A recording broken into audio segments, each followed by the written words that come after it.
Hello बच्चों, नमस्ते। कैसे हैं आप सब लोग? उम्मीद है शानदार, जिंदाबाद, जबरदस्त होंगे। बच्चों, आप सबको मालूम है कि एसएससी सीजीएल टीयर 2 हो चुका है। उसके रिजल्ट का आप सब लोग वेट कर ही रहे होंगे, आप लोग जो इस वीडियो को देख रहे होंगे। बाकी जो सीजीएल 2023 वाले बच्चे भी अगर इसको वीडियो को देख रहे हो तो उनको भी बहुत कुछ सीखने को मिलेगा। मेनली आज ये 2022 के सीरियस कैंडिडेट्स के लिए है, क्योंकि अभी आज तक की सबसे कम कट ऑफ अगर कोई जा सकती है तो सीजीएल में वो 2022 की होगी। ये हिस्टोरिकल होगा कि इतना अच्छा कट ऑफ गया है, क्योंकि सबसे ज़्यादा वैकेंसीज इस बार हैं। और जिन बच्चों को ये उम्मीद नहीं है कि मेरा सीजीएल में हो पाएगा इस बार या नहीं, उनका भी हो सकता है उनको भी एक पोस्ट मिल जाए, जैसे पोस्टल असिस्टेंट वगैरह की। ठीक है, बहुत अच्छे चांसेस इस बार बच्चों के रहने वाले हैं। तो अभी अ, अधिकतर बच्चों को, यानी बहुत सारे बच्चों को इस बार पोस्ट प्रेफरेंस अपनी मिलने वाली है। चॉइस की ना मिले सही, पर कुछ बच्चे तो बहुत बेरोजगार हैं। कुछ गवर्नमेंट जॉब वाले बच्चे लगातार सीजीएल देते रहते हैं कि ये मिल गई, अब की बार और अच्छा कर लूं। तो वो उन लोगों के लिए तो मैं कहूँगा कि पोस्टल असिस्टेंट नहीं है। पर जो लोग बेरोजगार हैं उनके लिए इस बार बहुत अच्छी एक पोस्ट है, पोस्टल असिस्टेंट, जो 2400 ग्रेड पे की है। वो मेरे ख्याल से बहुत बच्चों की बेरोजगारी दूर कर देगी। और फिर उस जॉब में जा कर के आपके अपने और सपने हैं कि सीजीएल में मुझे इंस्पेक्टर की लेनी है, तो उसको पकड़ लो, एक सीढ़ी हो गई। और आप पे जो बेरोजगारी का धब्बा है वो हट जाएगा, और आप फिर एक अच्छी पोस्ट के लिए फ्री माइंड तैयारी कर सकते हैं। तो कुल मिलाकर के बच्चों, तो यहाँ पर बहुत अच्छी अच्छी पोस्ट होती हैं सीजीएल में। जैसे डबल एओ की सबसे बड़ी पोस्ट है, अगर कोई एक गजेटेड ऑफिसर की पोस्ट इसमें बोली जाए तो वो सिर्फ ये है। ग्रुप बी की पोस्ट ये सारी हैं, हालांकि आईटीआई तो ग्रुप सी में रखा जाता है, इनकम टैक्स इंस्पेक्टर, तो बाकी सब ग्रुप बी में आती हैं एग्जामिनर तक। तो अभी हम देखेंगे एमईए तो सबसे चर्चित पोस्ट रहती है। तो इसमें चर्चित पोस्ट क्यों है? क्योंकि इसमें बच्चों विदेश जाने का मौका मिलता है। साथ में विदेश जाने का नहीं, फॉरेन अलाउंस भी मिलता है, जिससे आपकी जो इंडिया में सैलरी है उसकी लगभग 3 से 4 गुनी सैलरी वहाँ हो जाती है। फॉरेन अलाउंस प्लस बेसिक पे, दोनों चीज़ें आपको इसमें मिलती हैं। साथ में बहुत सारे बच्चे सोच के एमईए में डरते हैं कि सर एमईए में आ गए तो विदेश जाना पड़ेगा और मुझे जाना नहीं है। तो यहाँ पर कोई ऐसी बाध्यता नहीं है कि आप एमईए में बाहर विदेश में जाना ही जाना होगा आपको, नहीं। यहाँ रूल तो ये है कि भैया आप 2 साल इंडिया में, 3 साल में आप अगर आप पोस्टिंग अप्लाई करोगे फॉरेन पोस्टिंग, तो आपको फॉरेन पोस्टिंग में एक मौका मिल सकता है, अगर आप चाहो तो। अगर आप नहीं चाहो तो आप अप्लाई ही मत करो, पूरी जिंदगी भर आप यहीं प्रमोशन लेते रहो। कोई बच्चा सोचता है कि सर अगर यहाँ नहीं जाते हैं एमईए में बाहर तो प्रमोशन पे कुछ इफेक्ट आता है, यानी प्रमोशंस नहीं मिलते हैं। ऐसा बिल्कुल भी नहीं है बच्चों, कि आप विदेश ना जाओ तो आपके प्रमोशन में कोई भी इम्पैक्ट पड़ेगा, बिल्कुल नहीं पड़ेगा। लेकिन विदेश जाना, बहुत सारे लोगों की लाइन लगी रहती है, आप नहीं जाते तो वो लोग खुश होंगे, कम से कम एक कट गया, मेरा नंबर आएगा। वहां जाने पे बहुत अच्छी अच्छी फैसिलिटीज, एमए की जॉब का जो मजा है यही बताते हैं सब लोग कि फॉरेन में ही है ना। क्योंकि वहां आपको कुछ आज़ादी होती है, कुछ पावर्स होती हैं आपके पास वहां जा करके। यहाँ पे आप एज ए बाबू काम करते ही जा रहे हो। ठीक है, एक क्लर्क, एक हेड क्लर्क, आप हेड क्लर्क की तरह यहाँ काम कर रहे हो, नोटिंग ड्राफ्टिंग में बिजी हो अपने में। ठीक है बच्चों, बाकी आप देखिए, जितने भी सीनियर होते चले जाते हैं एमईए में, जितने भी आप सीनियर होते चले जाओगे, यानी पोस्टिंग आप नहीं जा रहे हो, आपको 2 साल बाद आपका नंबर आया पोस्टिंग पे, आप 3 साल नहीं गए, 4 साल नहीं गए, 5 साल नहीं गए, 6 साल तक नहीं गए, तो आप हो सकता है सबसे ऊपर लिस्ट में आ रहे हो। फिर आप, क्योंकि पोस्ट प्रेफरेंस भरी, मतलब पोस्टिंग की प्रेफरेंस भरी जाती है, आपको कौन से कंट्री जाना है, तो वहाँ पे 6 7 8 कंट्रीज भर दी जाती हैं। तो आपको उनमें से एक उनको देनी ही है फिर। तो आप अगर सीनियर मोस्ट हो गए हो हेडक्वार्टर पे, सबसे ज़्यादा समय आपको हो गया हेडक्वार्टर पे, बाकी लोग पोस्टिंग से आए, किसी को 1 साल हुआ, किसी को 2 साल हुआ, किसी को 3 साल हुआ, पोस्टिंग अप्लाई की, आप 6 साल से बैठे हो, तो आपको तो सबसे अच्छी पोस्ट वहां पे मिल जाएगी, सबसे अच्छा कंट्री आपको जाने को मिलेगा, यानी ज्यादा दिन रुकने का ये फायदा भी है। तो चलिए आगे बात कर लेंगे, सीएसएस पे भी ऐसी डिटेल में बातें करेंगे। तो बहुत सारे बच्चे सोचते हैं कि सर मेरे को दिल्ली ही रहना है ऑल लाइफ, तो मेरे को कौन सी पोस्ट और चुननी चाहिए? तो जैसे सीएसएस पोस्ट है, तो सेंट्रल सेक्रेटरीट सर्विसेज, बहुत सारे बच्चे कहते हैं कि सर लड़कियों के लिए बहुत अच्छी है। मैं कहता हूँ एमईए से अच्छी लड़कियों के लिए है ही नहीं कुछ भी। ठीक है, बाकी सीएसएस एमईए दोनों बढ़िया हैं। और सीएसएस में अगर आप देखो तो जितना बच्चों से सुनते हैं, जो हमारे साथ के लोग हैं सभी, सीएसएस में वर्कलोड तो है, काफ़ी ठीक-ठाक वर्कलोड है। हालाँकि मंडे टू फ्राइडे ही वो वर्कलोड है, सैटरडे संडे आपके फ्री होते हैं, पर ऐसा नहीं है कि सैटरडे आप बिल्कुल तरीके से फ्री हो, तभी काम पड़ता है। सीएसएस में बहुत सारे लोग लगातार सैटरडे भी जाते हैं, ठीक है? लगातार बहुत सारे लोगों को मैंने देखा है। हमारे एमबीए में शायद ही कोई होगा कि जो लगातार सैटरडे में जाता हो। कभी-कभार तो जाना पड़ जाता है, इसमें तो कोई शक नहीं है। संडे तो कभी रेयरली ऐसा होता होगा। लेकिन जैसे मैं इनकम टैक्स की बात करूँ, तो अच्छा खासा लोड है दिल्ली वालों पे तो, ठीक है? तो दिल्ली वाले लोग जो अच्छी ठीक-ठाक सीट पे बैठे हुए हैं, तो उनको तो भाई मैं तो ये कहूँगा कि सैटरडे, संडे स्पेशली अगर आप फरवरी-मार्च की बात करें, तो इनमें तो ये रात को 2-2 बजे भी आ रहे होते हैं लगातार। मतलब वो सीट के ऊपर बात है। हमारे ऐसा भी हो सकता है सीएसएस में कोई सीट ऐसी मिल जाए कि आप पूरी तरह से फ्री हो। एमबीए में कोई ऐसी सीट मिल जाए कि आप बहुत ज़्यादा बिज़ी हो। तो वो सब पे एक अलग-अलग चीज़ें फ़ॉलो करती हैं। बाकी मैं आपको सबसे एक वैसी पोस्ट भी बताऊँगा कि जिस पे आप आराम फ़रमा सकते हैं, वो सारी बातें बताऊँगा। पहले तो बता दूँ कि ये सारी बातें क्यों बता रहा हूँ, क्योंकि 27 तारीख से 1-5 के बीच आप सबको पोस्ट प्रेफ़रेंस भरनी है सीजीएल 2022। जिन्होंने टियर 2 दिया है, उन सबको 27 तारीख को ये भरनी कैसे होंगी, इसमें प्रोसीजर लिखा है कि आपको अपना लॉगिन आईडी जो भी है आपकी, उस पे जाना है और वहाँ पे एक ऑप्शन आएगा। तो ये ऑप्शन कम प्रेफ़रेंस ऐसे करके कुछ ऑप्शन आएगा, उस पे क्लिक करके आपको पोस्ट प्रेफ़रेंस भरनी होंगी। इसीलिए मैं वीडियो बना रहा हूँ। तो कुल मिला के 5 दिन चलेंगी, 27, 28, 29, 30 और 1 तारीख। अगर आपने पोस्ट प्रेफ़रेंस नहीं भरी, तो आपको कोई भी पोस्ट नहीं दी जाएगी, अर्थात आपका सिलेक्शन नहीं होगा। पोस्ट प्रेफ़रेंस सबको भरनी ज़रूरी है, ये बात इन्होंने लिख दी है साफ-साफ इसमें। और जो फिज़िकली हैंडिकैप्ड कैंडिडेट हैं, उनके लिए बताया कि जो जिन पोस्ट के लिए आप एलिजिबल हो, सिर्फ़ उन्हीं को भरना। अगर आपने भर ली मान लीजिए सेंट्रल एक्साइज़ और आप उसमें एलिजिबल हैं नहीं, यानी पीडब्ल्यूडी कैटेगरी की कोई भी वैकेंसी उनमें नहीं है, तो फिर क्या करेंगे? फिर आपको मान लीजिए वो पोस्ट अलॉट हो गई। आपने चूँकि भर दी वो प्रेफ़रेंस में मार्क्स के हिसाब से आपको अलॉट हो गई और वहाँ आपकी पोस्ट थी ही नहीं और आप देखेंगे फिर वो हैंडीकैप है, तो फिर आपका सिलेक्शन कैंसल कर दिया जाएगा। ये बात भी इसमें लिखी है। तो आप अपनी पोस्टों को ही भरें जिनमें आप एलिजिबल हो। ठीक है? तो चलिए, अब मैं आपको कुछ यहाँ पर चीज़ें बता देता हूँ जिनको आपको फ़ॉलो करना है। क्या आप सिर्फ़ दिल्ली में जॉब चाहते हैं? बहुत सारे बच्चे ये सोचते हैं कि सर मेरे को दिल्ली में ही जॉब करनी है, चाहे कोई भी मिल जाए। और मैं भी ये मानता हूँ और यहाँ के लोग भी, बहुत सारे लोग भी आपको कहते मिल जाएँगे। देखिए आप इंस्पेक्टर बन गए और बने अंडमान में, ठीक है? ठीक है, आप अंडमान में इंस्पेक्टर बन गए या चेन्नई में आप इंस्पेक्टर बन गए, नॉर्थ इंडिया का बच्चा है, दिल्ली के आस-पास का। तो हो सकता है आप बहुत परेशान रहो। सोशल स्टेटस तो आपको मिल गया कि यार देखो वर्दी में 3 स्टार लगा के आप इंस्टा पे फ़ोटो लगा रहे हो। ये सोशल रिस्पेक्ट और इंस्पेक्टर लगाए बच्चा, गाँव देहात में भी तगड़ी वो बन जाएगी हवा। लेकिन वो जो हवा निकलेगी ना आपकी वहाँ जाकर के, वो वास्तव में आप ही को पता है कि खाना भी मैच नहीं करता। कई बार फिर वहाँ अगर दिल्ली आना है तो अच्छे खासा खर्चा आपका हो जाएगा, अपने घर पे आना है। और बहुत-बहुत महीनों में आपको आया जाएगा क्योंकि इतनी सैलरी आपकी है नहीं कि आप हर हफ्ते घर भाग आओगे प्लेन से, वो भी, है ना? तो वो सारी चीज़ें बच्चों, तो ये बोला जाता है यहाँ के लोगों को, बहुत सारे लोग कहते मिल जाएँगे आपको, यार चेन्नई में ना इंस्पेक्टर बनने से अच्छा है कि मैं 2400 ग्रेड पे दिल्ली में कर लूँ। ऐसे बहुत सारे लोग आपको मिल जाएँगे, ठीक है? और वो कहते भी है कि वो ज़्यादा सुखी है। 2400 ग्रेड पे से वो वाला आके बात भी करता है, यार तू बढ़िया रह गया भाई। तो वो थोड़ा-सा अपनी प्रेफ़रेंस को उस तरीके से देख के भरें।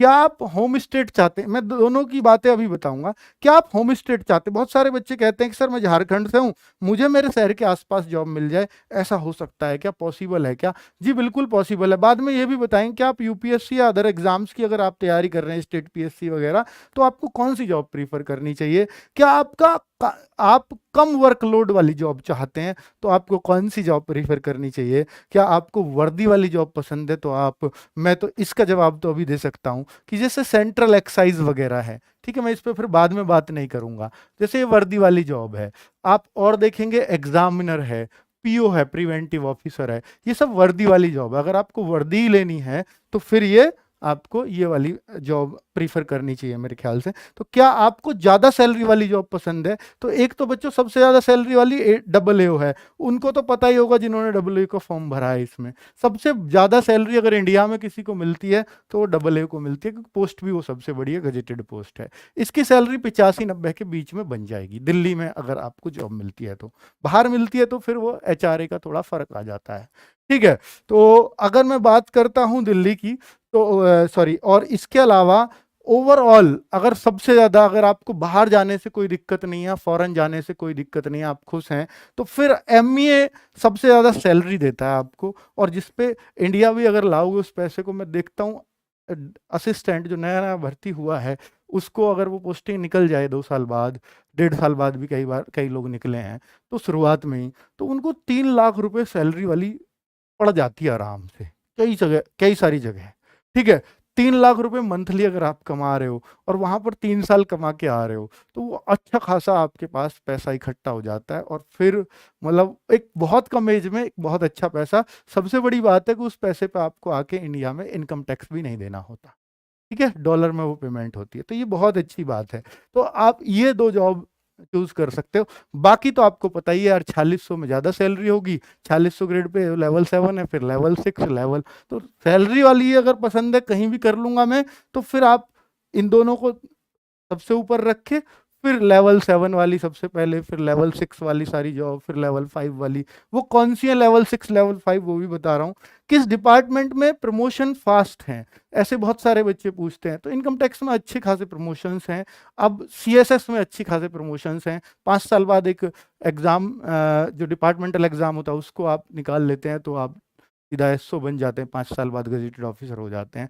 ऐसे ही MEA में भी हैं, तो आप भी गजेटेड ऑफिसर हो जाते हैं। तो इस तरीके से बच्चों, फिलहाल कुछ दिनों से कोर्ट केस उस पर चल रहा है, कई सालों से। इस वजह से अगर आप मुझसे पूछो कि सर आप अब तक ASO क्यों हो, 2012 बैच से, 14 में ज्वाइन किया था, 9 साल हो गए हैं, फिर भी मैं ASO ही हूँ अभी तक, क्योंकि अभी तक जो है कोर्ट में केसेस ही चला हुआ है जिसमें अब तक 12 वाले बच्चों को एग्जाम देने का मौका नहीं मिला है। ठीक है बच्चों, तो उस तरीके से, और CSS में भी वही कोर्ट केस है, तो 12 वाले बच्चे वहां भी नहीं बने, हालांकि उनका प्रमोशन भी 12 वाले बच्चे प्रमोशन से बन गए हैं। हमारे यहाँ क्या है कि अगर एग्जाम निकाल लिया तो ठीक है, वरना आपको 9-10 साल लग ही जाएंगे। मेरा भी हो ही जाएगा वैसे, चिंता मत करिए।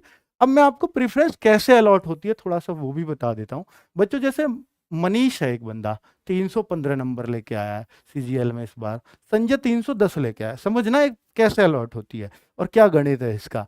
और डिविजनल अकाउंटेंट जो कैग में है, उसकी पोस्ट, उसकी कट ऑफ गई है 309 पर। ऑडिटर जो बना है कैग में, उसकी कट ऑफ गई है 290 पे। समझना बच्चों।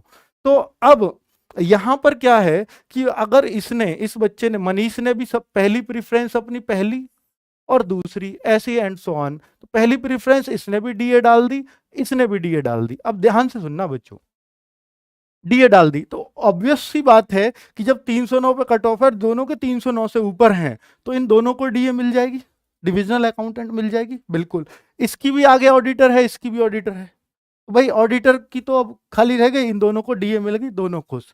लेकिन इस बंदे को फायदा ये होगा यार, 309 पे गई है ना, तो डिविजनल अकाउंटेंट जब बन जाओगे तो आपका वो डिपार्टमेंट जहां भी ज्वाइनिंग कराएगा, हो सकता है वहां पर आपको स्टेट प्रेफरेंस भी भरवाए। और जब स्टेट प्रेफरेंस आप भर रहे होगे, आपको क्या होगा कि मेरे को तो अपना स्टेट यूपी चाहिए। अब आप कहते हो सर मेरे को यूपी चाहिए, तो यूपी मिलने के चांस किसको ज्यादा रहेंगे, क्योंकि ये बच्चा तो बिल्कुल किनारे पे था, इसको तो वो स्टेट मिलेगा, इसको तो वो स्टेट मिलेगा जिसको कोई नहीं ले रहा होगा। मान लीजिए यूपी के बच्चे ज्यादा हुए और सबने यूपी यूपी मांगा, तो इसको थोड़ी ना देंगे, इसको देंगे जिनके अच्छे मार्क्स होंगे। अब ये बच्चा किनारे पे था, इसको बचा कुचा मिलेगा, है कि नहीं। तो अगर ये डिविजनल अकाउंटेंट ना चूज करके यहां पर ऑडिटर को फर्स्ट प्रेफरेंस बना लेता, ऑडिटर को देखो प्रेफरेंस भरने का इतना फर्क पड़ता है, ऑडिटर को बना लेता। आप कहते सर ये तो मूर्ख था, डिविजनल अकाउंटेंट मिल रही थी, पर डिविजनल अकाउंटेंट तो फिर ये वही अंडमान वाला केस आ गया। अब इसको ऑडिटर मान लीजिए, अब ऑडिटर तो हो सकता है इसको दिल्ली ही मिल जाए, ये बिल्कुल यहाँ का बच्चा है, पास का NCR क्षेत्र का, और इसको अब दिल्ली मिलने के बहुत चांसेस है, क्योंकि ये ऑडिटर की कट ऑफ से काफी ऊपर है, 310। तो इस तरीके से भी आपको कट ऑफ प्रीफर करना चाहिए खुद को। ठीक है, चलिए अगर आप देखें तो मैंने आपको बता दिया किस तरह से अलॉट होती है और क्या ध्यान आपको रखना चाहिए। अब आपको ये और थोड़ा सा दिखा देता हूं बच्चों, जैसे एज एबव यानी जिनकी एज 27, जनरल वालों की है, ओबीसी वाले 30, एससी एसटी वाले 32, जिनकी एज इतनी है, मतलब 28 वाले भी जनरल वालों ने फॉर्म भरा था, 29 वालों ने भी भरा था, तो ये उनकी लिए है जिनकी एज एज एबव 27 से ज्यादा है, सॉरी मैंने 27 से ज्यादा वाले जिन्होंने भी फॉर्म भर दिया था, ये जिनका टीयर 2 हो गया है, ठीक है। तो उनके लिए कौन कौन सी जॉब है, लेवल 8, लेवल 7, लेवल 6, सिर्फ यही जॉब है उनके लिए। जिनकी एज ओबीसी में 30 से ज्यादा थी, फॉर्म भर गया, एससी एसटी में 32 से ज्यादा थी, जनरल में 30 से ज्यादा थी, वो लोग इन्हीं को प्रीफरेंस भर सकते हैं, बस इनके अलावा उनके पास कोई और चारा नहीं है। अब ये तो यार सबसे बड़ी बड़ी पोस्ट है सर, जो बच्चा 27 से कम का था वो तो सब भर सकता है, वो तो भर ही लेगा, लेकिन जो एबव वालों के लिए है वो सिर्फ यही पोस्ट थी, ठीक है। हालांकि कुछ और आगे बच रही होंगी, हाँ कुछ ये है, तो टोटल ये 25 तरह की पोस्ट वो भर सकते हैं, जिनमें 3 ही लेवल है, लेवल 8 डबल ए का है, लेवल 7 और लेवल 6, ठीक है। इनको वो लोग हैं जो सब भर सकते हैं पोस्ट प्रेफरेंस में, सब जिन्होंने भी ये टीयर 2 दिया है, ठीक है। अब आप देख सकते हैं किसमें कितनी वैकेंसीज हैं, तो आप देख लीजिए डबल एओ में इस बार 1260 वैकेंसीज हैं, डबल एओ दूसरा जो 202 वैकेंसीज हैं।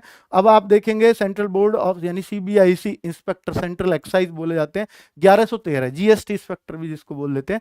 और बच्चों ये है सीएसएस जिसकी मैं बात कर रहा था, जो दिल्ली में ही रहेंगे।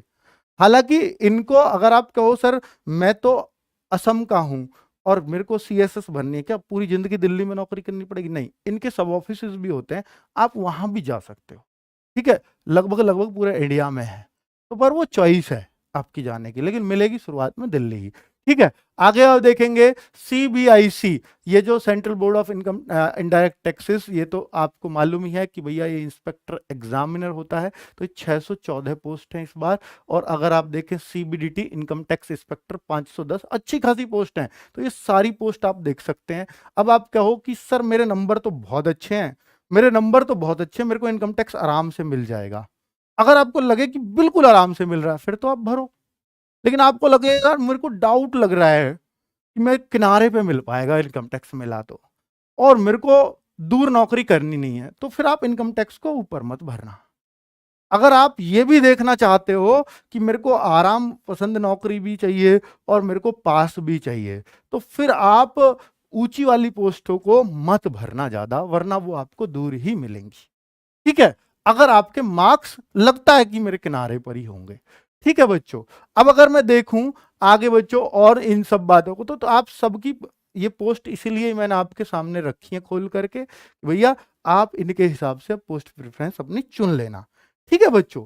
अब आप देखिए, तो ये मिनिस्ट्री ऑफ टेक्सटाइल, ये सारी चीजें, और जो ज्यादातर मिनिस्ट्रीज है ना टेक्सटाइल, या और मैं आपको बोलूं मिनिस्ट्रीज जिनका नाम आ गया है, तो वो सब दिल्ली में ही आपके चांसेस रहेंगे कि मिलेंगी, ठीक है। चलिए, अब जैसे कैग है, डिविजनल अकाउंटेंट, मैंने बोला कि जिसको भी यूपीएससी की तैयारी करनी है, जिनको भी और अदर एग्जाम्स की तैयारी करनी है, बढ़िया बढ़िया, मतलब मेरे को तो यहाँ नहीं रुकना है, तो मैं कहूँगा कि वो फर्स्ट प्रेफरेंस अपने डिविजनल अकाउंटेंट ही डाल दें। 765 पोस्ट हैं, बहुत सारी पोस्ट है, डिविजनल अकाउंटेंट डाल दें आराम से। उनको अगर उनके ठीक ठाक मार्क्स हैं, ऐसा नहीं है कि ये बहुत कम मार्क्स पे मिल जाती है डिविजनल अकाउंटेंट। क्या सर दिल्ली में मिलती है? नहीं, बहुत जगह होते हैं, मैं अभी आपको दिखा देता हूँ।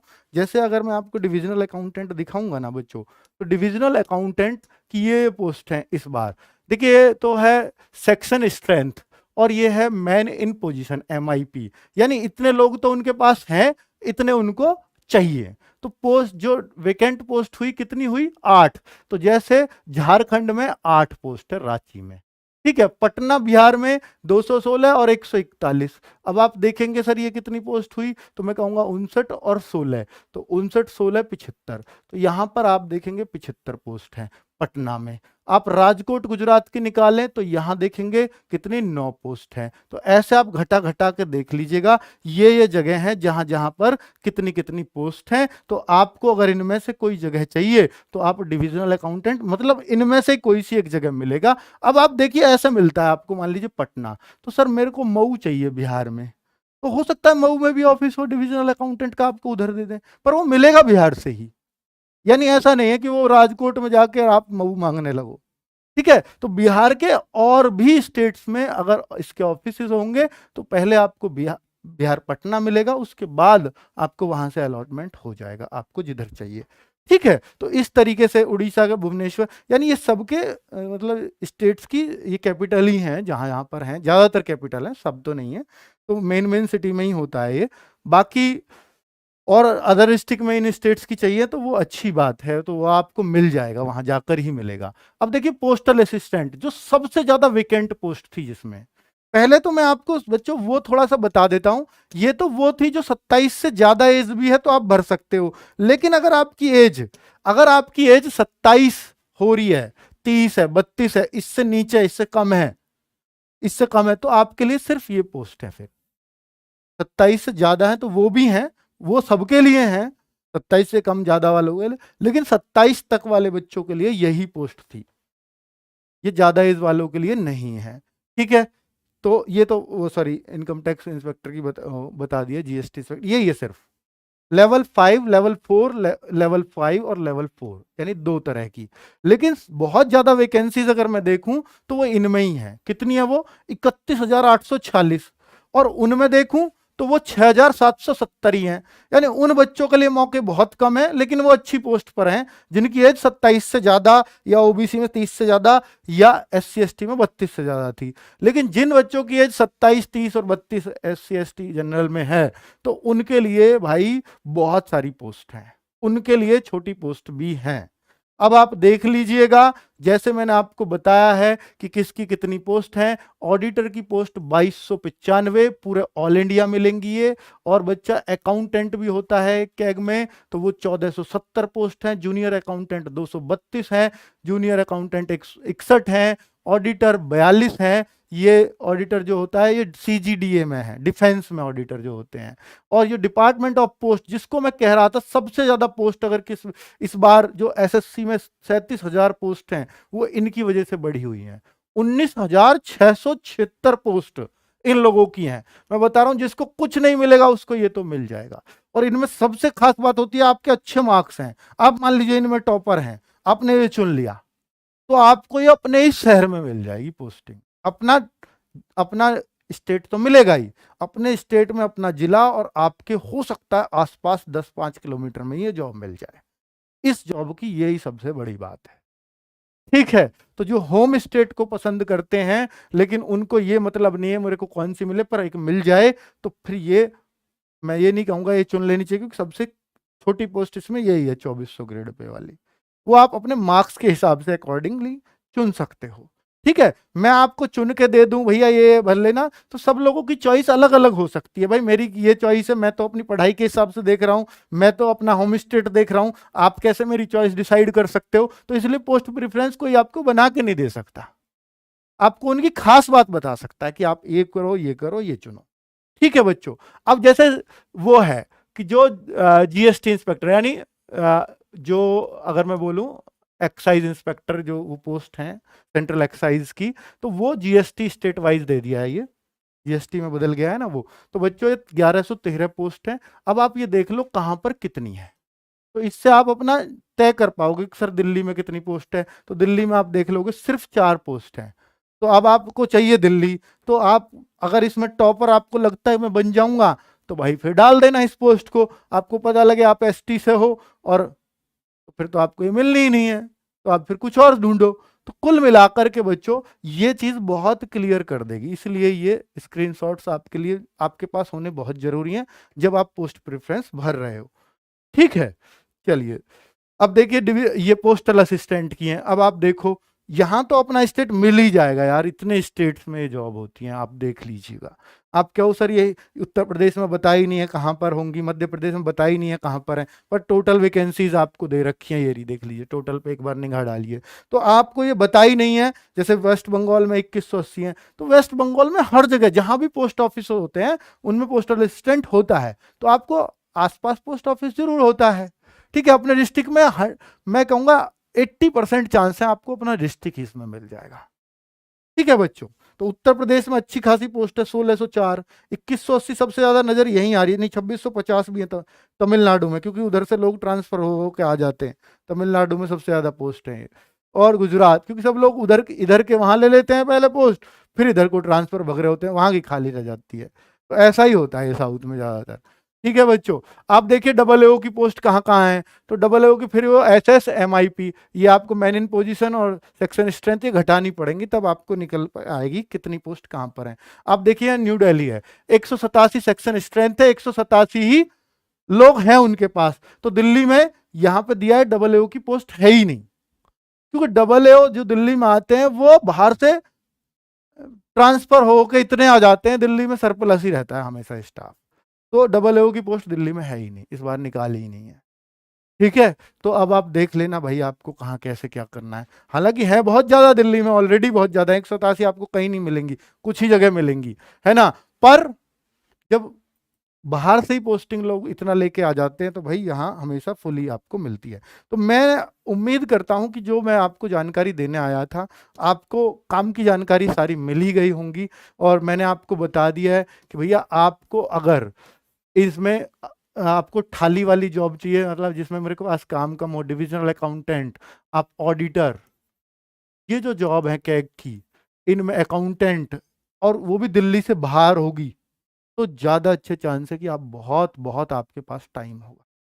ठीक है, अब बाकी दिल्ली में काफी अच्छा वर्कलोड है कुछ जॉब्स पर, और वही जॉब अगर आप अदर स्टेट में लेते हो जाकर के, तो हो सकता है उनमें इतना वर्कलोड ना हो, ऐसे भी चांसेस है। ठीक है, दिल्ली में थोड़ा सा काम रहता है, इसको आप मानकर ही चलिएगा। तो मैं आपको ये रिकमेंड करूंगा कि आप इस तरीके से अपनी पोस्ट प्रेफरेंस मतलब ये चुन सकते हो इन दोनों को, अगर आपको आगे की तैयारी करनी है तो। ठीक है, बाकी एमईए में अगर मुझसे वर्कलोड पूछोगे तो मैंने बता दिया, सीट सीट के ऊपर बात है, कहीं पे काम कम है, कहीं पे ज्यादा है, पर ऐसा नहीं है कि काम है ही नहीं, काम है। ठीक है, कहीं पे 8 घंटे की जगह 6 घंटे काम करना पड़ेगा, कहीं पे ऐसा हो सकता है पूरे 7, 7.5 या 8 घंटे लगातार काम करना पड़े, ऐसा हो सकता है। ठीक है, तो बच्चों, तो यहां पर मैंने आपको यह भी बता दिया कि दिल्ली में अगर जॉब चाहते हैं तो मिनिस्ट्रीज चुने, या CSS चुने, या MEA चुने, ये सब सिर्फ दिल्ली में ही है, और कहीं आपको कोई दिक्कत ही नहीं है। ठीक है, जाने की। तो यहां पर मैंने आपको सारी डिपार्टमेंट की जानकारी दे दी है, पोस्ट प्रेफरेंस, सैलरी वैलरी सब मैं आपको बता चुका हूं। अब आप अपने हिसाब से एक अच्छा डिसीजन ही लेंगे सोच समझकर कि कौन सी पोस्ट मुझे भरनी चाहिए। और जो बच्चे हम लोगों से सेलेक्ट हुए हैं, यानी चयन बैच से, तो हमारा भी हौसला बढ़ जाएगा जिन्होंने चयन बैच से तैयारी की है। हालांकि हमने पहला बैच था तो फ्री ऑफ कॉस्ट पढ़ाया था, तो आप एक बार प्लीज़ नीचे ज़रूर लिख देना, ताकि हमारे टीचर्स को भी हौसला मिले कि आपको उससे हेल्प हुई है और आपके उसमें इतने मार्क्स हैं, तो हमें भी अच्छा लगेगा कि इतने इतने मार्क्स आप चयन बैच से लेकर के आए हैं। ठीक है बच्चों, नमस्ते, धन्यवाद।